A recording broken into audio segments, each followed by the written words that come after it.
share with you a reading from a poet named McAdams, and this too refers to the Taino people. It's called The Hands of the Taino. Part 1, Admiral. Laid out in vellum, the past is a long wound. It unfolds 5 centuries later beneath the heavy pens of scholars, and the world shifts and spins as the Admiral's bronze astrolabe measures the path between the stars. Sky is written in the sea's uneasy hue, and mermaids comb their hair in the distance. They are not, he writes, so beautiful as I have heard. He dreams of his own circuitous route to the heavens. God and the crown, they both want too much. 2, Governor. At Wanahani, they swam to the caravel bearing carrots and balls of cotton thread. These people so unlike him, they could not be saved. Too angry to sleep, the governor haunts every room in his castle. The servants whisper in their own tongue. The severed hands of the Taino wave in clear salt water, in pink tinted water they wave. The gold mines dry up as the governor leaves Hispaniola in chains. Mermaids, dog-breasted men and women with breastplates of copper, they draw their bows and arrows, cover the shore of Columbus's dream. No, the Taino, whom we once called Indios, they touch his white skin. They have the faces of Christian angels.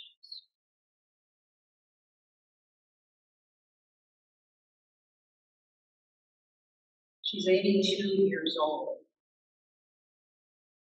and her name is Harriet Prince. And early last week, she flew with her daughter from Vancouver, where she lives, in Canada, what is today Canada, although she is of the Anishinaabe people. This territory is around the Great Lakes. She flew to Plymouth, Massachusetts, invited to speak at the Indigenous Day of Mourning. She joined elders, a couple who for many, many years, who come from Maya territory in Central America, have come to the Indigenous Day of Mourning to open ceremony. As it was jokingly said, this is the only Native occasion that is committed to starting on time. So it did indeed in that room.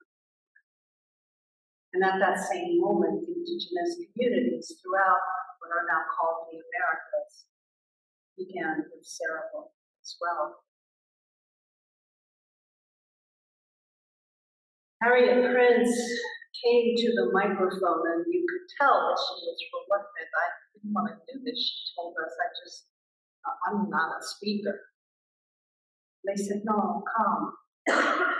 Please share your story. She said, well, I said, why not? So she came in front, her daughter, along with other elders of the communities, the Indigenous communities. She was 4 years old when she was abducted from her home in the Anishinaabe territory with her younger brother and sisters. So they were very little, abducted from their home and taken to the first of what turned out to be 3 residential schools. Now, you may well know what those are, but if you do not, the residential schools throughout, there were hundreds of them throughout North America, well, in what is now Canada, now what is now the United States. And they were places of violent cultural assimilation. They were run by the Christian church, sanctioned and supported by the governments, and their purpose was, on the one hand, to save souls, and on the other, to make sure that the indigenous peoples of this continent could be properly assimilated into the culture. Now, many years ago when I was growing up, the concept of the melting pot was still extremely popular. That is, you get to melt in my pot. How that worked. We don't necessarily use that term so much anymore, but this was truly violent. Many, many hundreds of children died who were buried in unmarked graves. Recently, in fact, there was a mass grave, 500 names and 500 children found. Harriet told us how when she arrived, her siblings at school didn't understand. She said, we didn't understand why we were here, why we were taken from our parents. And the first thing they did, she says they cut our hair, they tore off our native clothing, they doused our heads with DDT, which, if you don't know, is a horrific pesticide, not only dangerous to pests, but to humans, and it smells horrific. They doused our heads in DDT and wrapped them in turbans. And we went to sleep that way every night for a very, very long time. Can you imagine? She was quiet.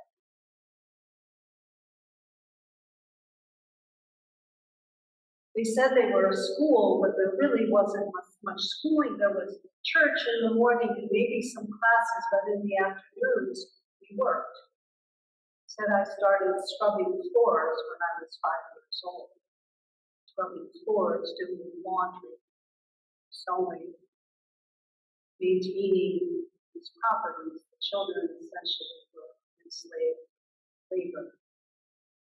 But also sexual labor incidences. Forgive me for not saying trigger warning before I said this, but it is incidences of sexual abuse. Rampant. Said I stayed in residential schools until I was 17. If we spoke a word of our native languages, we were slapped. We went to church a lot. They taught us about death. They made me afraid to die. For many years, I was afraid to die, and I couldn't understand because in my culture, we don't talk about death. We talk about life.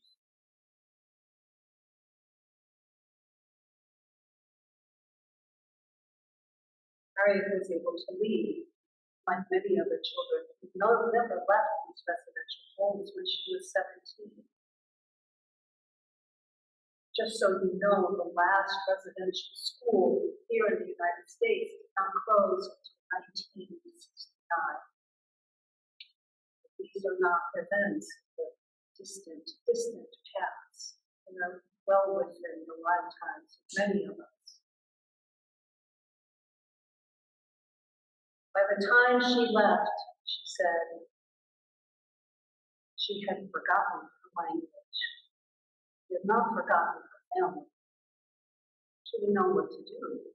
I went to Vancouver, she said. I started to work. Another purpose of these residential schools was to train Indians who, of course, were considered not worthy enough to pursue whatever types of career paths were available to white people, but for low-level paying jobs that they could be useful. peaceful Christian community. She didn't begin to recover herself, her heritage, and her language. She was in her 50s. She started her path along what she called the Red Road. I learned, she said, I went to Sweat Lodge, kept looking at her handwritten notes, and she said, I can't read my handwritten. So today, I am not afraid to die. And then she stopped, and you could tell that her emotions, not afraid to die. She said, I lost my son last year, and I know that he is waiting for me. I'm ready to go.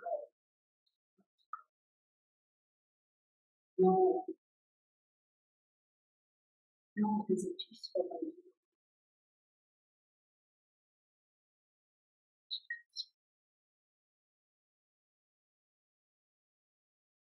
And then into the silence, this one voice cried out. We were all gathered around the base of the statue of Massasoit. This one voice cried out, "We love you, Harriet." And then there were hundreds of voices, "We love you, we love you." She looked up and she smiled and she said, "Thank you." I really needed to hear that. She said, "I struggle to forgive." It's hard.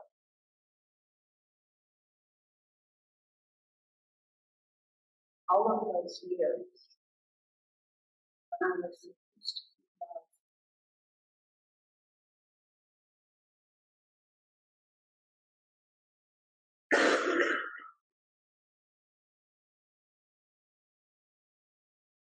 there's a particular kind of cruelty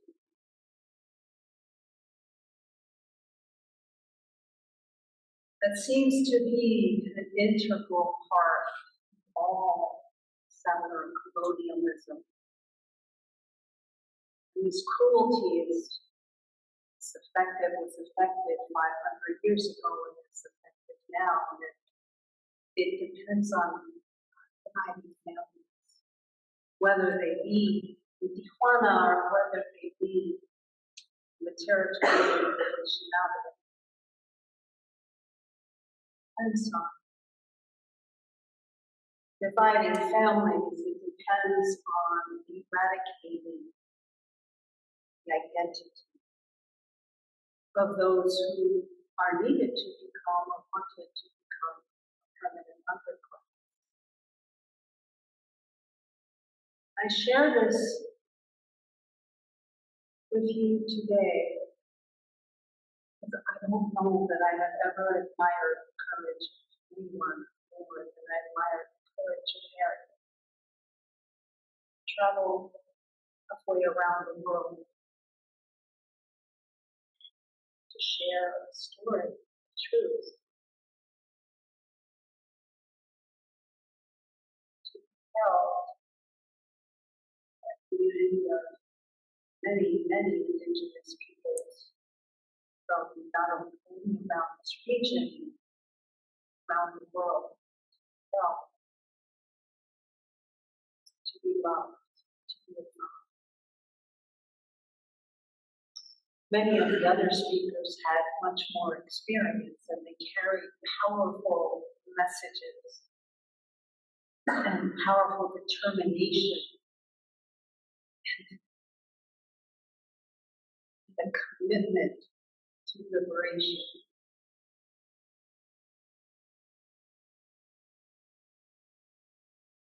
We were so moved. It was very moving. But I thought about, particularly when a young Taino chieftain, she wore the most extraordinary native headdress, and when she talked about the Boricuas, the large busload of Boricua that came from the Bronx to attend this event, to celebrate stolen, the remembrance of stolen lands, to mourn the loss. separating families, dehumanizing and erasing that very existence. And my prayer and my entreaty to all of us today, including myself, is to not only begin by honoring the courage of the truth tellers, but committing to hearing,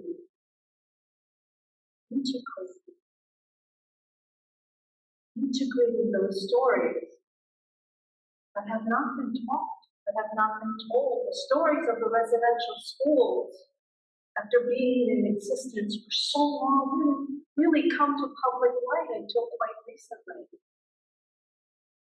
The graves are still being found. Harriet says she had a vision to go find a land of unmarked graves, and her children said, "We're afraid for you, you don't know where you're going." She said, "I will find them," and she did. And she prayed. She said, "I prayed and honored their memories. And I told them that I would hear them." As that was us here. You know, in New Bedford on Friday, I took my son and his roommate, and we went for an incredible breakfast. They had to try some Portuguese food. And then we went shopping, and I bought a history book of Fairhaven, which I'm excited to read. There's nothing in that book about the book of God. We were here for 12,000 years. I thought, was that intentional? Was that done especially to why not? It's just the way us talk. In 2007, the United Nations overwhelmingly passed a declaration to protect internationally the rights and the histories of Indigenous peoples. 144 nations voted for it. 4 voted against. Can you guess what those nations were? England, Australia, New Zealand, and the United States. You have to ask yourself why. Why did the United States vote against them? Why did our country vote against them? Why is it so important to me to read that declaration? Now, years later, that changed. They voted to ratify. Still, Harvard's endowment, university started by our religious ancestors in New England, which has an obscenely large endowment. Harvard University still owns in its endowment $450 million of tribal lands in Brazil, stolen from the indigenous people of Brazil. That's just a small example of structure. When Abraham Lincoln declared the holiday of Thanksgiving, now mind you, here in New England in particular, churches throughout the colonial period regularly called days of Thanksgiving to celebrate Indian massacres. I should say massacres, not Indians. But it was Abraham Lincoln who declared the national Thanksgiving holiday, and in his declaration, which was mercifully short, I give him that, the man didn't go on too long, like most of his contemporaries. I won't read it to you. But in this declaration, he basically said, in 1863, in the midst of the United States Civil War, he says, let's be grateful, guys. I mean, yeah, there's this horrific war going on. Sibling killing sibling, but we're doing great. Show it to me if you want to see it afterwards. If you don't believe me, the axe, these are the quote, the axe has expanded our territory. We have grown in our extraction of natural resources like coal and gold, and etc. And our capacity to produce wealth from the land is still incredible. They're doing great. We are at peace, he says, with all nations. Of course, not with the 500 nations, First Nations, and whose resources was he celebrating? Resources of land that did not. One of the things that one of the speakers said that just lifted my heart, and she talked about the injustices at the U.S. border with migrants and refugees. That no human being is illegal anywhere, and especially not on stolen land.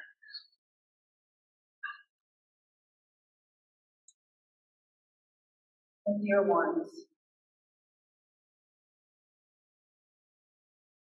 invite us in this moment, if we're willing, would like to stand by your spirit. Invite us into a moment to acknowledge this land.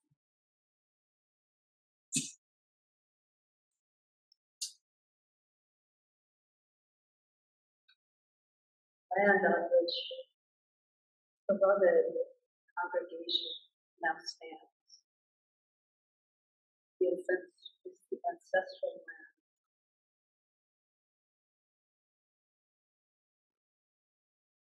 We're joining just a moment of silence to make that acknowledgement.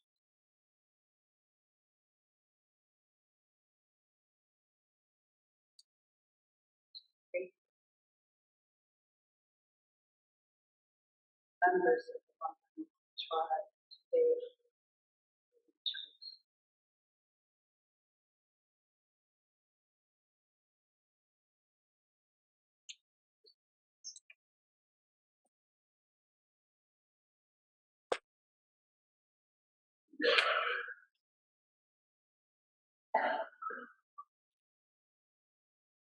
Truth will set us free.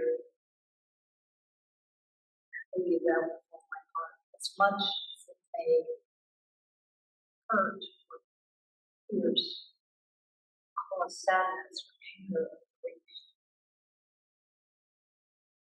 Truth is part of who we are. Unitarian Universalist. Truth is our calling. Love others from ourselves. Truth.